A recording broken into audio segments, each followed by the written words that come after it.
Hello everyone, welcome back to my mini blog. এটা হলো হোলির আগের দিনের ভিডিও। আজ অফিসে শাড়ি পরে যাব। পিসি রান্না করছে, আমি স্নান করে পূজা দিয়ে শাড়ি পরে বেরিয়ে পড়লাম।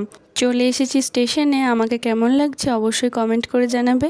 প্রথমে বালিগঞ্জ লোকাল ধরে চলে আসলাম ঢাকুরিয়াতে, তারপর আবার ভিড় ঠেলতে ঠেলতে চলে আসলাম শিয়ালদাতে। দুই বান্ধবী চলে আসলাম অফিসে। দুপুরে লাঞ্চ করলাম।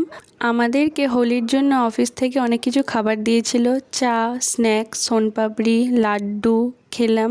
আবার দেখি প্যাকেটে করে মিষ্টি দিয়ে গেছিলো। তারপর সব বান্ধবীরা মিলে অনেক রং খেললাম, অনেক মজা করেছিলাম। আমাকে সবাই তো শুধুই রং মাখিয়ে যাচ্ছিল, আমিও অনেককে মাখিয়েছি।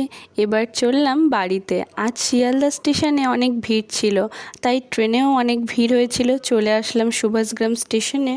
আজ সুভাষগ্রাম স্টেশনে তো ঠাকুর দেখার মতো ভিড় হয়েছিল।